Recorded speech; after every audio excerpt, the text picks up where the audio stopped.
Truma, makers of the combi heater and iNet system, are proud to sponsor Practical Caravan TV.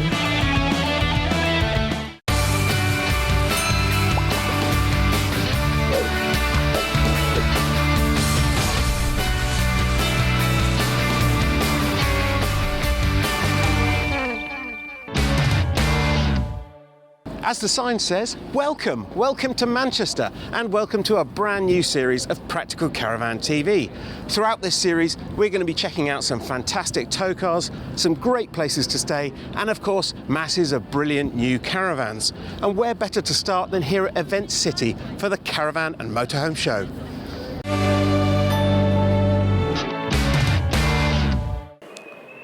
One of the things that's always irritated me about entry-level caravans is the hidden costs.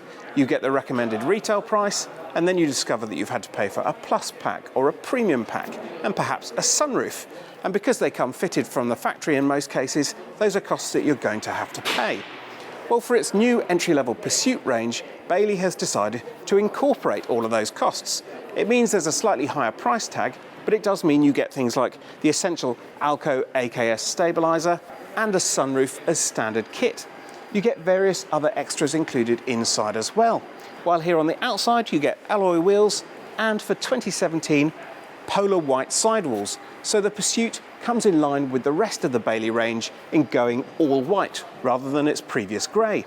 You also get a couple of lockers. There are two small ones at the front here in the corners, thanks to Bailey's positioning the gas locker in the middle of the van, and there's another one underneath the fixed bunks at the back. Now, Bailey's entry-level models were always orientated towards families, and perhaps that's dropped off a little bit in recent years.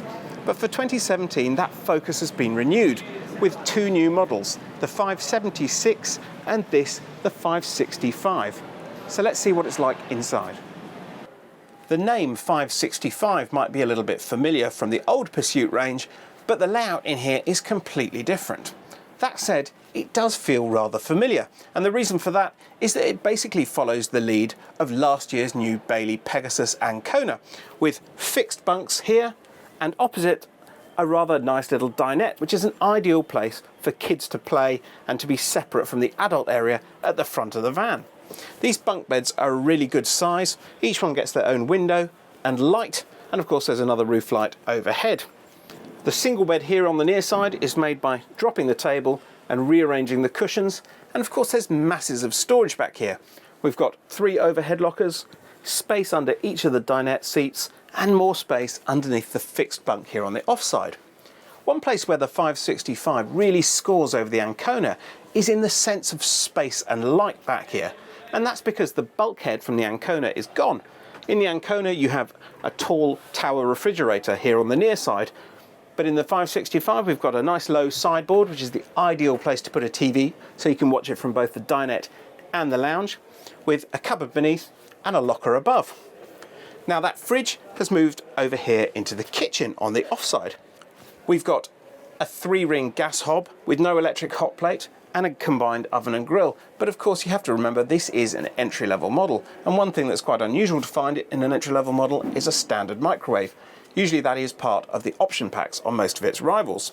There's a new square sink taken from Bailey's motorhome ranges, and a reasonable amount of worktop boosted by a lift-up flap. Storage is at a premium. There's a pan cupboard beneath the cooker, but the space next to it that looks like it should be a cupboard is actually blanked off, because of course that's where Bailey stores its gas bottles, in the middle of the van, nice and close to the centre line to try and aid stability when towing. Up above you'll find 3 small lockers. The middle ones have got cutlery racks in, and it's great to see that there are 2 sockets in the kitchen here. In fact, there are plenty of sockets throughout this van, which is always great to find in an entry-level model. Now the 576, this van's big brother, has got its washroom right here in the centre of the van, but not the 565, which, like the Ancona, has got it right at the back. Although the washroom is full width, much of the space inside is taken up by the wardrobe, which occupies the offside corner of the van. The door features a good height mirror, ideal for checking how you look before you go out for an evening, and inside there's a laundry basket and, unfortunately, storage for the table, which is a bit of a pain when the wardrobe's full of clothes. The shower cubicle is a good size and fully lined. It has an eco camel shower head, but there's no shelf or light in here. There is, however, a good sized window in the washroom, though it's a shame it isn't smoked for privacy. There aren't any flaps to access the storage space underneath these sofas, but that is pretty much as far as my criticism goes of this lounge, particularly when you bear in mind that this is an entry-level model. You really wouldn't know it. We've got a standard stereo here and these attractive curtains hidden behind neat built-in pelmets. Over here behind the standard scatter cushions you'll find end bolsters, just the thing for leaning against and relaxing when you're watching TV. Plus, of course, overhead, well, there's that big sunroof. And neatly, Bailey has managed to incorporate that while also retaining a front locker, which a lot of caravanners like to see in tandem with the side lockers on either side.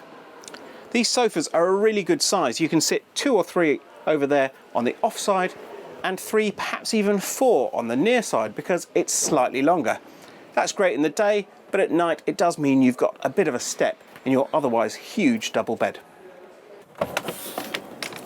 The Pegasus Ancona has been Practical Caravan's best tourer for small families for the past 2 seasons, and the Pursuit 565 just builds on that success. In fact, for me, in many ways, it's even better. It weighs just over 1,400 kilos, which brings it well within the capabilities of most family cars. It feels bright and airy and spacious inside, and it costs just a little over £16,000, which to me represents fantastic value for money.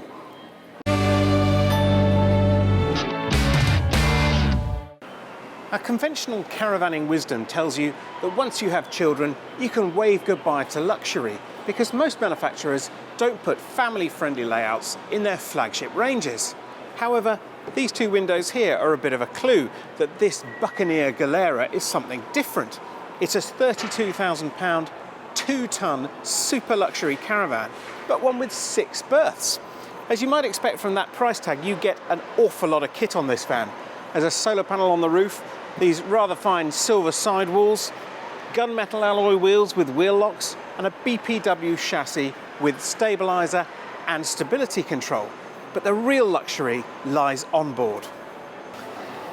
You can arrive on site fully relaxed, having let the E&P hydraulic self-levelling take care of getting the van completely pitch perfect. And then you walk into this area, which is by far the most startling part of this van for me. It's a fantastic kitchen diner. We've got a good sized kitchen area with a top spec separate oven and grill and dual fuel hob there, and alongside it these rather fine drawers with their positive catches and dovetailed joints. The granite sink is a little bit OTT for my tastes, but otherwise it's a fantastic kitchen with a decent amount of worktop that can also be boosted by popping up the extension flap. I love this dining area. There's room for 5, perhaps even 6 with little kids to sit around it, and at night you simply drop down this table on hydraulics, pop up the flaps on the sides and rearrange the cushions, and it makes a second double bed to go with the one up front in the lounge. Now, if this layout looks familiar, that's because it's modelled on that of the Eldus Avante 866, which means it's 8 feet wide and has 6 berths. But of course, it's had quite a makeover to give a much more luxurious feel in the Buccaneer. There's masses of storage in this van. We've got 3 lockers overhead. There are also flaps to access the storage underneath the seats where I'm sitting. Now, these beds are probably ideal for teenagers because they're such a good size, and you're going to want to shut them off from the rest of the van.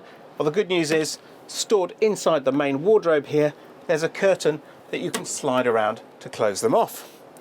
Opposite that wardrobe, we've got a fantastic massive family fridge, and above it, a microwave set at a really sensible height.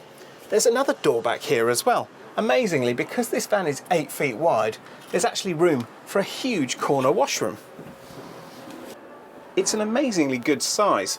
We've got not 1 but 2 bathroom cabinets. This one up here above the toilet.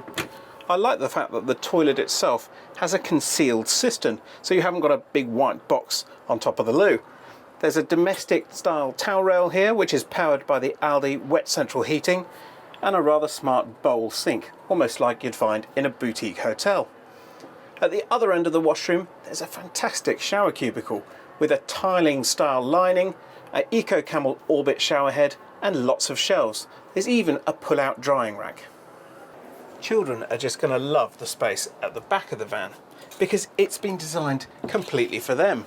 we've got these two pod-style berths. Bunk beds one above the other, each with their own reading light and window, and there's a roof light above. Because they're enclosed like this, they feel really cosy and like their own space. And there's a little curtain here should you want to shut out the rest of the world. And what about when you want a game of cards or to do a bit of colouring perhaps? Well, this is just the place with this small table, and you can store them underneath the seat. But of course there's no room for mum and dad back here. Where are they? Well, most likely they'll be up front here, as far away from the kids as possible, and probably enjoying a nice glass of wine. And what a place to do it. These sofas, which at night make up into a colossal double bed, are really comfortable and really big. There's plenty of space for all the family, but why would you when they've got their own space at the back of the van? And if you've got enough friends, well, you can specify an additional seat in the middle here instead of this chest of drawers.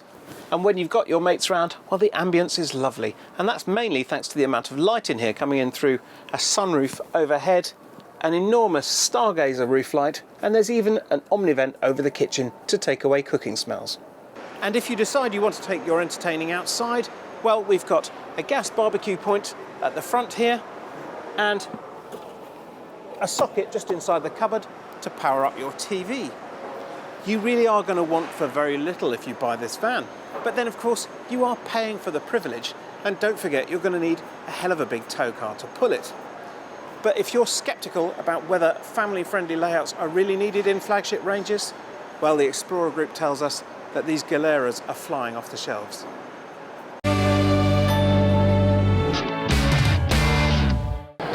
Well, that's very nice indeed, but I'm not sure how well it's going to tow.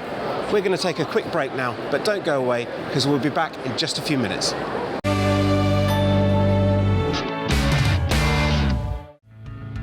Truma, makers of the Combi Heater and iNet system, are proud to sponsor Practical Caravan TV.